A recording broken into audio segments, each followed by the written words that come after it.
It started like any other sprint weekend. Fast laps, big risks, teams testing the limits.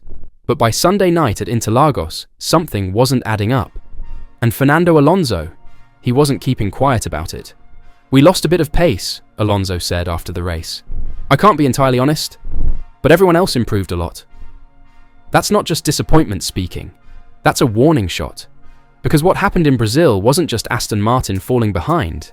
It was a sudden, suspicious shift in midfield power one that left Alonso raising eyebrows and left fans wondering, is someone cheating or just very, very clever? Let's rewind to how the weekend actually went down. Aston Martin had a strong start. Alonso put in a solid performance, grabbing 5th in sprint qualifying and finishing 6th in the sprint race. It looked like they were back in the mix, finally. But then, on Sunday, everything crumbled. Alonso couldn't even make it into Q3. Neither he nor Lance Stroll had any pace in the Grand Prix. They gambled on starting with hard tyres, trying to make them last until lap 40. But by lap 25, they were done, Alonso said. The tyres had no grip and no life left. "We had to pit early, but we tried. I'd rather finish 13th or 14th trying something than finish 12th without trying anything at all." It was a bold strategy, but it flopped.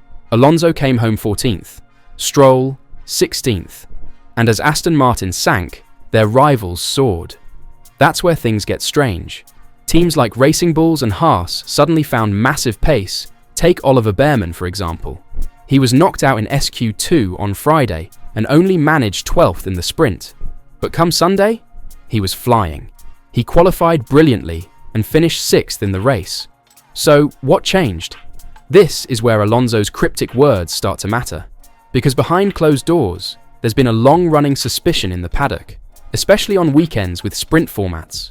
It all comes down to something deceptively simple: ride height. Here's how it works. On a normal race weekend, teams set up their cars with one eye on wear limits, especially the floor plank under the car. It can't wear down past a certain point, or the car gets disqualified. But on sprint weekends, things shift. The sprint race only needs around 35 kilograms of fuel. The full Grand Prix? About 105. That's a big change in weight, meaning the car's ride height shifts too. It dips lower with more fuel, and if you set the car up too low, you risk burning through the plank and facing disqualification. But here's the thing, not every car is checked after the race. FIA regulations only require plank inspections for the top 5 finishers and 2 random others.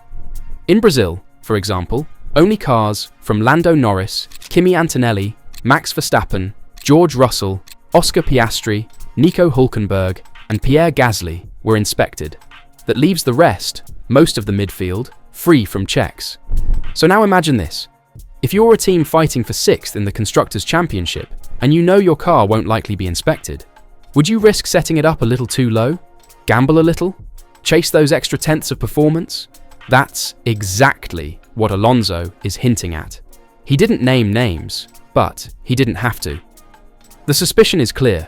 Some midfield teams might be running lower than legal ride heights during the race, knowing the odds of getting caught are slim. It's a bold move. But if it works, it gives a major advantage. And if no one's looking, who's to say they cheated at all? Aston Martin didn't take that risk. According to Alonso, they stuck to the rules. And they paid the price. And now, they've dropped to 7th in the Constructors, losing out to Racing Bulls, who gained exactly 10 points in Brazil, the same margin that put them ahead. But the fight isn't over. Alonso made it clear. "We'll keep trying. I think it'll all come down to Abu Dhabi. We lost 12 to 15 points this year. Monaco with the engine, China with the brakes, Monza with suspension damage from a rock. So maybe we'll miss a couple of points by the end. But we're still in it." The frustration is building. The margin is thin. The suspicions? They're growing louder. But for now, ask yourself, when a team says, "We didn't cheat, and that's why we lost," what does that say about the ones who won?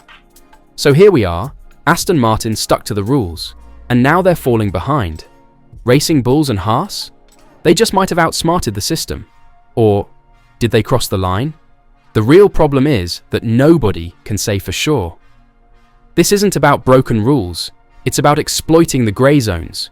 In Formula 1, every single tenth of a second matters, so if there's a way to lower your car, gain downforce, and not get caught, you better believe teams are going to try it. And the FIA, they're trying to keep up, but they're not omnipresent.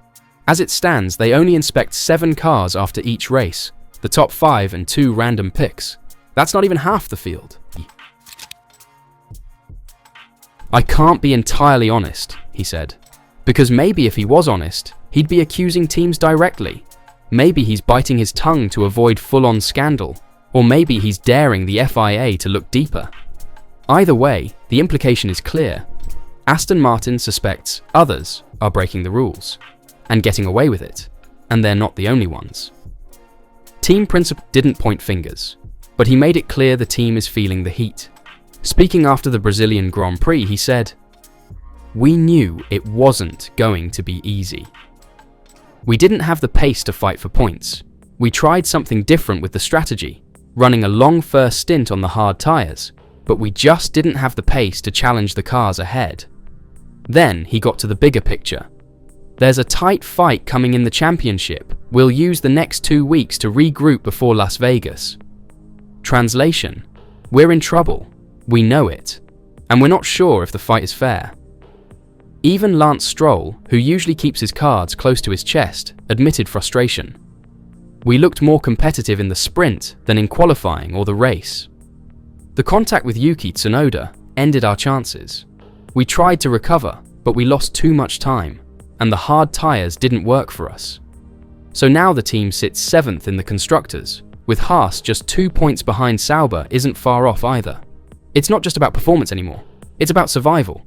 Because finishing 6th in the Constructors' Championship isn't just bragging rights, it's millions in prize money, millions that teams use for next year's development, staffing, simulator time, and, yes, staying in the fight.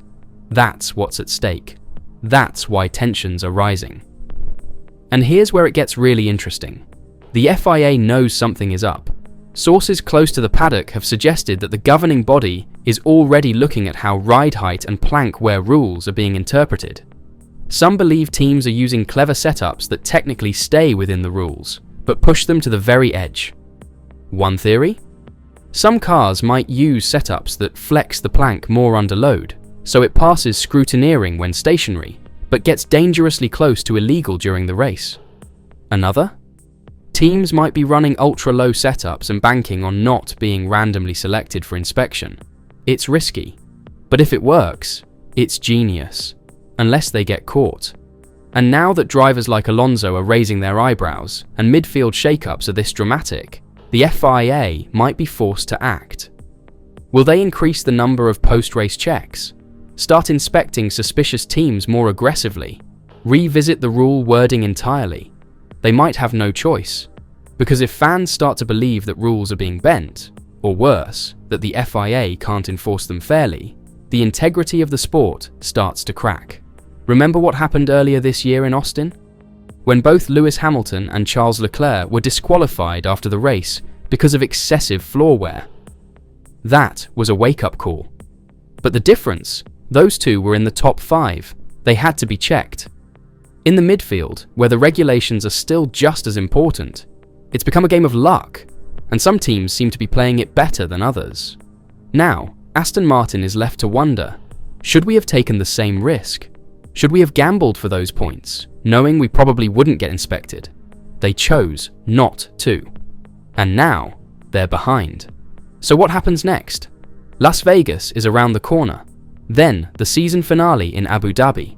2 races left. 2 chances to claw back 6th place. 2 weekends where everything will be on the line.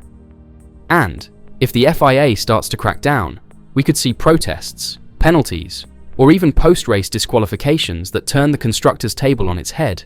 It all hangs by a thread. So here's the real question for the fans. Is it time for the FIA to inspect every car after a race? Should teams be punished even if they're not in the points? just for pushing too far? Or is this just the nature of Formula One? Pushing the rules, interpreting the grey, risking everything for performance. Because in F1, it's not always about who's the fastest. Sometimes, it's about who's the smartest. And if this scandal gets any deeper, we may just find out who's been playing us all. Let us know what you think in the comments. Is this just clever engineering or straight up cheating? The line is thinner than ever, and the clock is ticking.